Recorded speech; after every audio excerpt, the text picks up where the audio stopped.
I love this city. I love this city. I don't want to destroy it. Donald Trump wants to destroy not only the city, but the country, and eventually he could destroy the world. But we vowed we would not allow terrorists to. I owe this city a lot. And that's why it's so weird that Donald Trump is just across the street. Because he doesn't belong in my city. I don't know where he belongs, but he certainly doesn't belong here. We New Yorkers used to tolerate him when he was just another grubby real estate hustler masquerading as a big shot. A two-bit playboy lying his way into the tabloids, pretending to be a spokesperson for himself. He was calling it as himself for himself, to fool the press into inflating his net worth. A clown. But this city is pretty accommodating. We make room for clowns. We have them all over the city. People who do crazy things in the street, we tolerate it. It's part of the city, it's part of the culture. But not a person like Trump who will eventually run the country. That does not work, and we all know that. Anyway, we make room for clowns, to each his own. The lessons of history that showed us other clowns who weren't taken seriously until they became vicious dictators. With Trump, we have a second chance, and no one is laughing now. This is the time to stop him by voting him out once and for all. We don't want to wake up after the election saying, what, again? My God, what the hell have we done? We can't have that happen again. Yesterday was Memorial Day. It's a good time to reflect on how Americans fought and died so that we may enjoy the freedoms guaranteed to us by a democratic government. A government that, as President Lincoln said, of the people, by the people, for the people, shall not perish from the earth. Under Trump, this kind of government will perish from the earth. I don't mean to scare you. No, wait, maybe I do mean to scare you. If Trump returns to the White House, you can kiss these freedoms goodbye that we all take for granted. And elections, forget it. And that's why I've joined the Biden-Harris campaign, because the only way to preserve our freedoms and hold on to our humanity is to vote for Joe Biden for president. Really. We don't have a choice. On January 6th, while Republican lawmakers despicably tried to keep the loser Trump,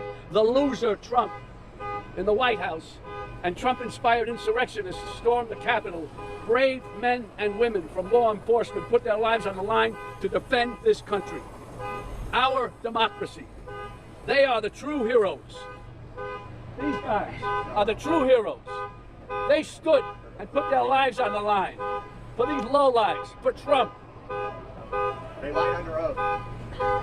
They lied under oath. Right. Who lied under oath? What are you telling me? Those two traitors behind you. Excuse me? Those two traitors behind you. They lied under oath? That's right. What are you saying?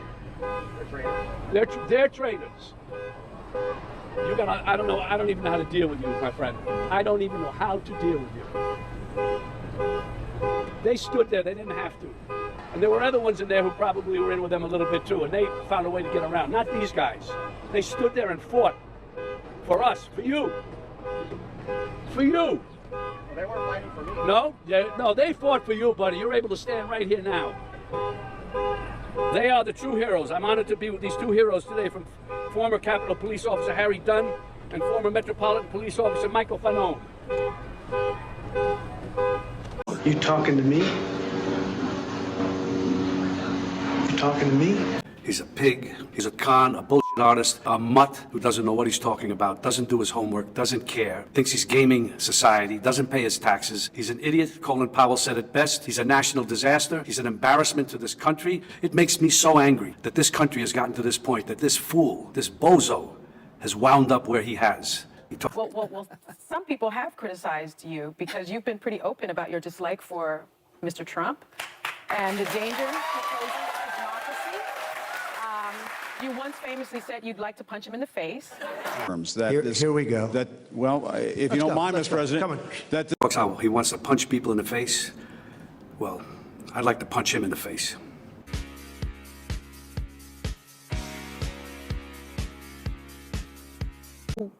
Who does not think that this guy is going to do exactly what he says he's going to do? Right. He's done it already.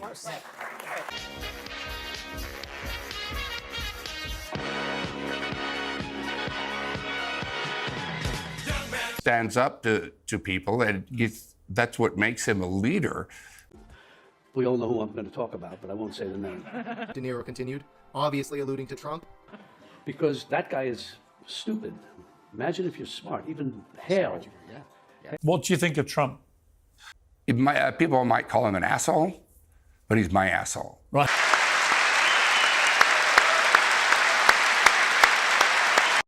was smart in many ways. I love the poorly educated. There was that time at the Sarajevo Film Festival when De Niro called Trump totally nuts, the time he called Trump a fucking fool and jerk-off-in-chief at the National Board of Review Awards in 2018, and of course the time he proved brevity is the soul of wit at the Tony Awards when he simply said, "Fuck Trump." Ladies and gentlemen, Robert De Niro.